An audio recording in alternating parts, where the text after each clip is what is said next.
Assalamu alaikum. Moving right along to lesson 13, more Quranic verses using the word iraadah.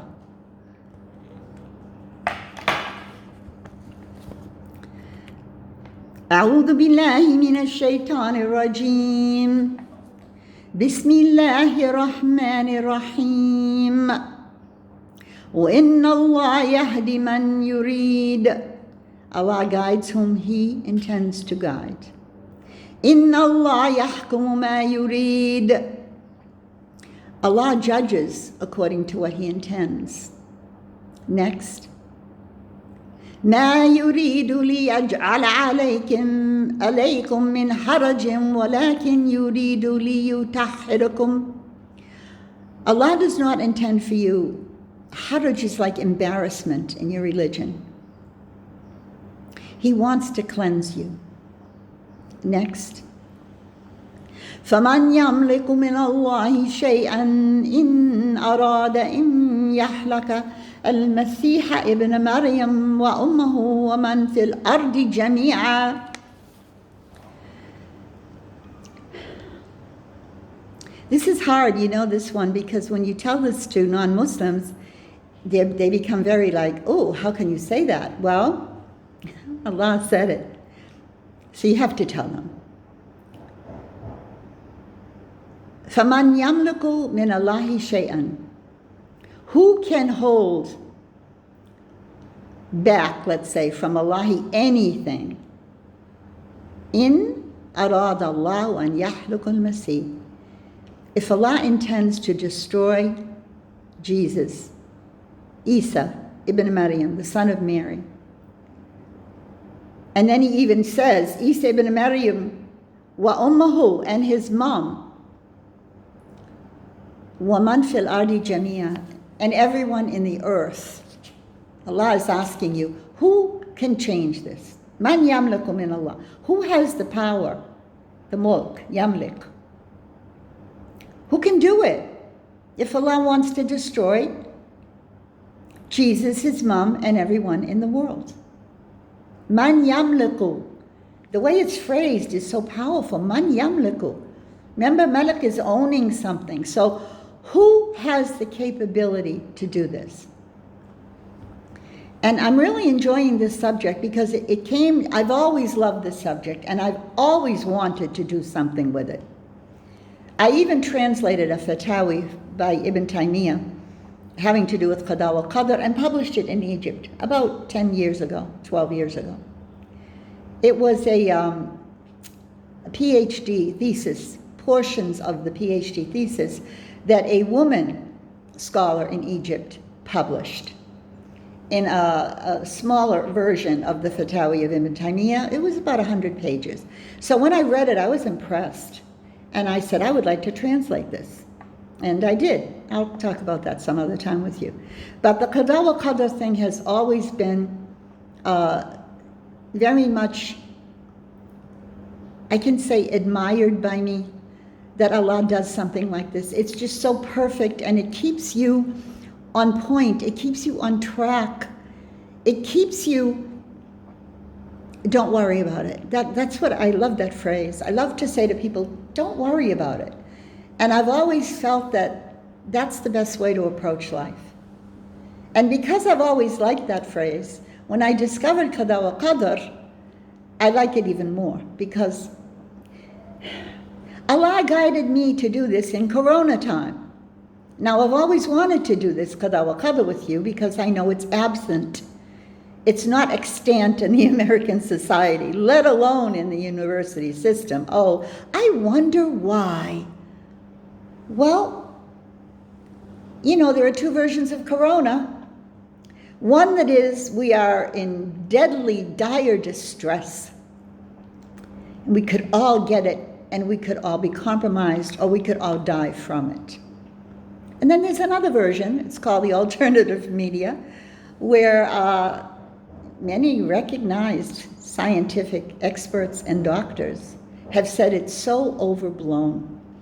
There's an agenda behind this, and the agenda is the agenda of control. There might be a new world order planning something. I don't want to go into details. I like to stay in the religion where everything is very controlled. So don't worry about it. And this is the verse that I believe sums it all up. فَمَنْ يَمْلُكُ مِنَ اللَّهِ شَيْئًا إِنْ أَرَادَ أَنْ يُحْلِقَ الْمَسِيحَ ابن مريم وأمه ومن في الأرض جميعا. Who's going to stop him? Just think about that now. And turn off fake news. Who's going to destroy everyone other than Allah? So you can do all the chips and vaccines that you're planning, but it won't do any good if Allah decides to destroy all of us. And I say us because we Muslims, so-called, I hope I am, I try to be, we're not going to be escaping this. But the best news is, if a Muslim in the state of belief dies in a plague, he dies as a martyr and goes straight up to heaven. Inshallah. Let's get back to our verses now. إنما يريد الله ليذهب عنكم الرجز أهل البيت. Here the word rijz, it just means something not nice. And Allah wants to renew you. He intends that you are renewed by Islam. And He wants to remove from you, sometimes it's translated as filth. Rijz. It's another word that even sounds like rijz. No. Next. قل من الذي يعصمكم من الله إن أراد بكم سوءا أو أراد بكم رحمة.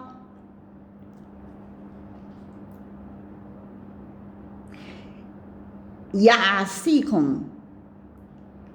Who is it that is going to rescue you if Allah intends for you? Su, I keep reading this su, and it's in the context of the ayah, it mainly means disbelief, a rejection of the truth. So, in arada bikum su, if Allah intends for you, and the word is su, evil, but it's not pure evil. In other words, Allah is intending that you're going to suffer because you rejected. أو أراد بكم رحمة, or mercy. And here is another verse. اتخذ من دونه آلهة إن يردنا الرحمن بالضر لا تغني عني شفاعتهم شيئا ولا ينقذون. Because the explanation is also here in the Quran in Surah Yasin. They took, other than Allah, aliha. Aliha is false gods. In other words, we could say false objects of worship. And if the Rahman intends to yadurru, to harm you, la tughni an shafa'atuhum, there will be no way to intercede. The shafa'a means for somebody to stop it. Shafa'a only comes through good people. And وَلَا يُنْقِذُونَ, you will not be saved. Next. قُلْ أَفَرَأَيْتُمْ مَا تَدْعُونَ مِن دُونِ اللَّهِ إِنْ أَرَادَنِيَ اللَّهُ بِضُرٍّ هَلْ هُنَّ كاشفات دره أو أرادني برحمة هل هن ممسكات رحمتي. This is referring to, and the pronoun is feminine, hunna, these false idols that you put so much stock in, interestingly use the feminine pronoun. And there's been a lot of different opinions about this. Is it because they have no power? So women, let's use hunna. Is it because they're inherently evil? Well, that's what some other belief systems say, but we don't say women are inherently evil. This topic of pronouns, masculine and feminine, humma wa hunna, is a huge topic. And there have been thousands of works written on it. And it's interested me very much because I recently heard a lecture about the yin and the yang and how it's mainly phrased feminine and masculine. And the yang is masculine, and it's all about goodness and light and strength. And the yin is feminine, and it's all about weakness and darkness and invisibility. And that's the traditional Chinese explanation, translated explanation. But this particular lesson I listened to was different. And it went much deeper into the concepts. And the upshot of it is that without darkness, you won't appreciate light. And without weakness, you cannot show your strength, etc. It was saying in the conclusion that one is not better than the other. They need each other. And that's why everyone was created with a little bit of the other. Every male has some female attributes, and every female has some male attributes. And I said, one verse in Quran, when Allah tells us that He created dhakara and untha, male and female. And the dhakara laysa kal untha, the male is not like the female. And then another verse when Allah said, خَلَقَ كُلِّ شَيْءٍ زَوْجَيْنِ, in pairs. And they often refer to the positive and negative electrical currents. And you couldn't do it alone. And the positive and negative protons and neutrons in the atom are both working for the same goal, is to make the atom something alive and important, and we're all comprised of atoms. So actually, when you think about these things on a surface level, it's easy to deny or to deride or to just outright scoff at. A lot in other belief systems, which is why I was always interested, since I can remember, maybe 3 or 4 years old, in other belief systems. And I wanted to know, what did these people believe? And then by the time I was 7 or 8 and could read on a higher level, I went after this stuff. And this is an aside, and it is in no way meant to be anything boasting about. It's just the actual truth. We used to get a lot of IQ tests and so forth in my time. This is being a student in the 50s. They were experimenting on us, but whatever. And I was in Catholic school, and they loved this stuff. We would be tested every week for something or other. And then we would be given the results, and my dad would get the results on some sort of a report, in addition to our report card. And I was barely passing in math and science, but I was considered to be, when I was in first grade, college level reading ability. Now, that seems very odd, yet no, it doesn't, because I taught myself to read when I was 4, and I loved reading, and it was always my favorite thing to do. And then I basically taught myself to read Arabic when I was 50, because that's when I first started to really be able to. I had all these books that were supposedly for non-native speakers and useless. But the miracle is, when I started to memorize Quran, the words of Allah allowed me to understand Arabic. So not only did I understand Arabic, but I started to read Arabic books. In the same way Allah allowed me to read English books when I was so young, He allowed me to read the Arabic it's really something. I'm not boasting about any intellectual ability, because regarding the other side of the brain, they call it the science and math, it's a sad situation. But Allah wants for you and intends for you, iraadah,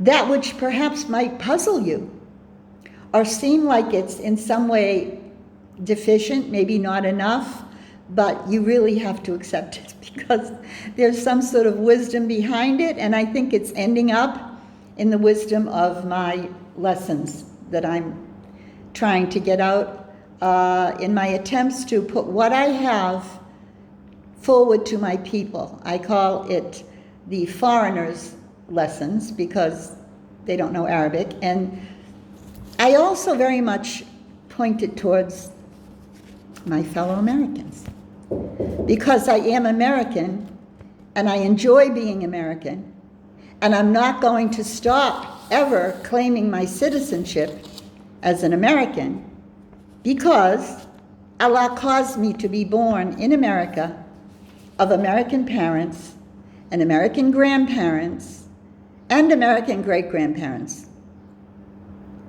I don't know if you heard, that was the driver knocking in the door. I'm not opening it because he's 5 minutes early.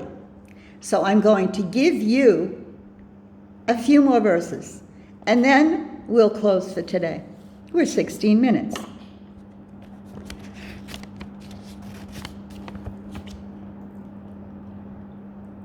يريد الله أن لا يجعل لهم حظا في الآخرة. Allah intends that they will not have any part in the hereafter.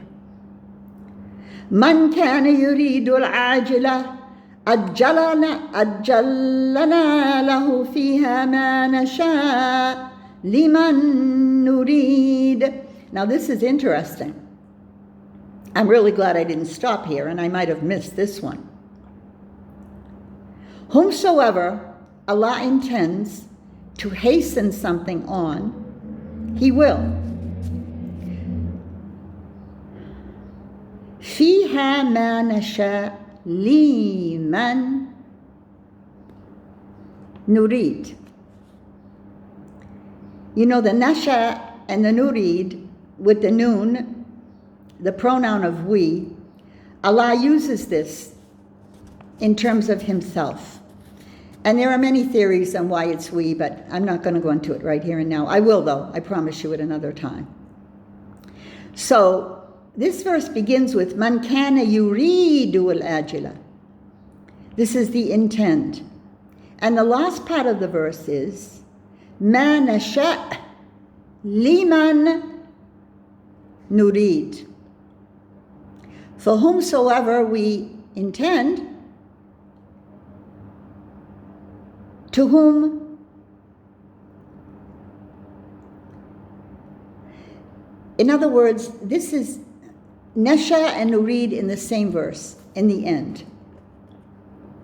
I really am going to tackle this one after iftar. I'm going to fast. I don't care. People say, oh, no. Once you pass 70, you don't have to fast. This could be one of the reasons. Yes, our capacity is diminished. Of course it is. In every way, physically and mentally and emotionally, we get upset very easily. The older you get, the more you turn to be like a 2-year-old. You even have temper tantrums sometimes. With that note, I'm going to now open the door, because now it's time for me to go teach Arabic. But not really in translation, just pure lower level Arabic. I hope I can handle that. Assalamu alaikum.